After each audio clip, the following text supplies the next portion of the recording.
Chapter 57 The Fortune Teller and the Glass. When they reached the slums, it was still very early in the morning.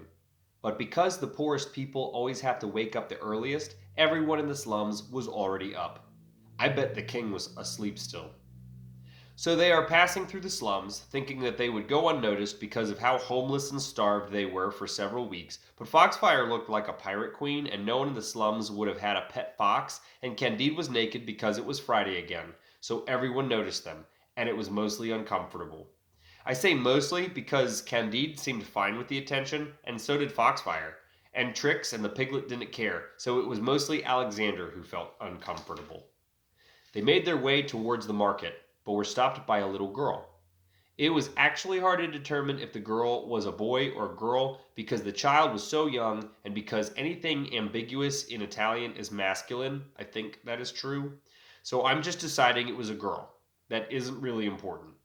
What is important is that the little girl stopped the company by begging for food, and while they were coming up with a good way to say no, two more children, probably older brothers, ran by, grabbed the piglet, and ran off. Before Candide could use his levitation powers, the kids were gone. And so was the little girl, and actually, so was everyone on the street.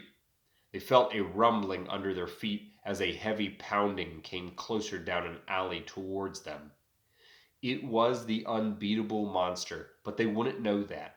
Before they could see whatever the heavy thing was, they ran to the closest tent and slipped inside. The tent belonged to a fortune teller. "Ah!" creaked an old lady, who is the typical fortune teller, and by that I mean she is a witch, except she doesn't make potions or cast spells, but just reads the future. "Patrons!" "Shh!" The company all shushed. "Oh, that thing!" The fortune teller waved her hand dismissively. "It can only do the bidding of the king, and it is far too early for the king to be awake yet. We are safe from it still." Then she winked. "Would you like me to tell your fortune?" "That thing is the unbeatable monster?" Foxfire tried to ask, wanting to be entirely sure, but the old woman rolled her eyes.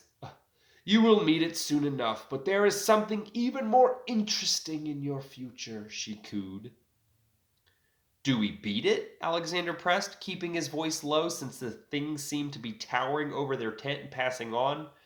"It is called the unbeatable thing, boy." The fortune teller began to become impatient. "Now, do you want to know what that interesting thing that only I can tell you is?" "How do we beat it?" Candide asked.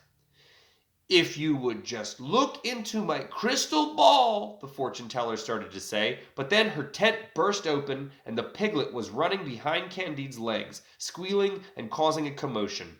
The two children rushed in as well, knocking into Alexander and pushing Candide out of their way. The monk of Rome fell backwards against the table and knocked the crystal ball off the table, where it shattered against the floor. "Get out!" the fortune teller roared.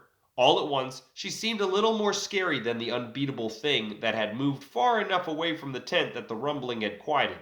The two children left, but the company did not. Alexander stared the fortune teller down until she finally sat down in frustration and gazed down at the crystal shards. Then she began to cry. Candide stood up, holding the piglet safe. He asked, "You didn't see this coming?"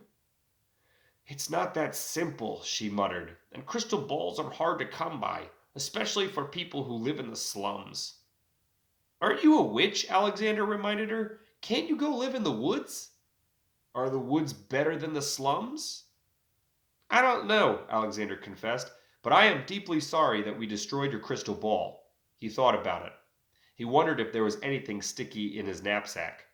"I have a magnifying glass, if that would help you see things in the future."